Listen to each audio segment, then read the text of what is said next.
राजकोट किल्ल्यावरील छत्रपती शिवरायांच्या पुतळ्याला मुख्यमंत्री देवेंद्र फडणवीस अभिवादन करणार आहेत। यावेळेला उपमुख्यमंत्री एकनाथ शिंदे आणि अजित पवार हे देखील उपस्थित राहणार आहेत। या सोहळ्यासाठी स्थानिक खासदार, आमदार तसंच कार्यकर्ते सुद्धा उपस्थित राहणार आहेत। ज्येष्ठ शिल्पकार राम सुतार यांच्यावर पुतळ्याच्या उभारणीची जबाबदारी आहे। इथल्या सगळ्या परिस्थितीचा आढावा आमचे प्रतिनिधी चेतन ननावरे यांनी घेतलाय, आपण पाहूया। जिल्ह्यातील या समुद्र किनारी उभा असलेला हा दिमागदार राजकोट किल्ला आणि या राजकोट किल्ल्याच्या सभोवताली समुद्र किनाऱ्यावर जोरदार धडक देणाऱ्या या समुद्राच्या उंच लाटा आणि वाहणारा हा जोरदार वारा आणि त्याच ताकदीनं हे तळपतं ऊन।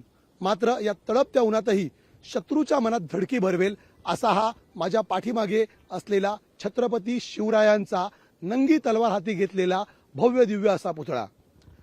ऑगस्ट महिन्यामध्ये गेल्या वर्षी झालेल्या एका दुर्घटनेमध्ये पंतप्रधान नरेंद्र मोदी यांनी लोकार्पण केलेल्या एका पुतळ्याची विटंबना झाली आणि त्यानंतर युती सरकारने चंग बांधला याच ठिकाणी भव्य दिव्य असा दिमाखात छत्रपतींचा नवा पुतळा उभारण्याची आणि ख्यातनाम शिल्पकार राम सुतार यांना या पुतळ्याच्या उभारण्याची धुरा त्यांच्या हाती देण्यात आली आणि आज अखेर अवघ्या 6 महिन्यांच्या कालावधीमध्ये हा 60 फुटी उंच हातात तलवार घेतलेला छत्रपतींचा पुतळा आपण पाहत आहोत।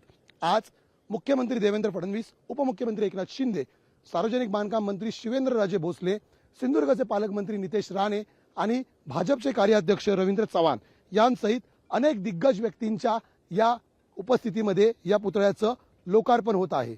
लोकार्पण अर्थातच मुख्यमंत्री देवेंद्र फडणवीस छत्रपतींची आरती करून या ठिकाणी पुतळा आहे तो शौर्यसंपन्न शिवप्रेमींसाठी खुला करणार आहेत। परिणामी जी संतापाची लाट शिवप्रेमींमध्ये होते त्याचं रूपांतर आता आनंदामध्ये होताना पाहायला मिळतंय।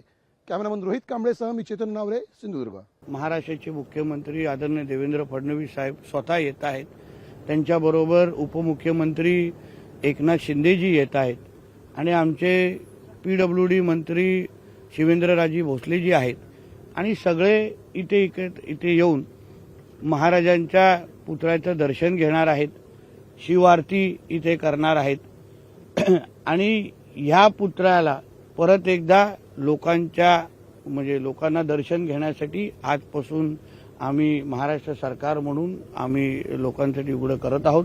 लोकप्रिय आणि आंतरराष्ट्रीय दर्जाचा स्पॉट हा भविष्यामध्ये निश्चित पद्धतीने ओळखला जाईल असा माझा ठाम विश्वास आहे। लोकशाही मराठी ऐका, पहा, जागरूक रहा।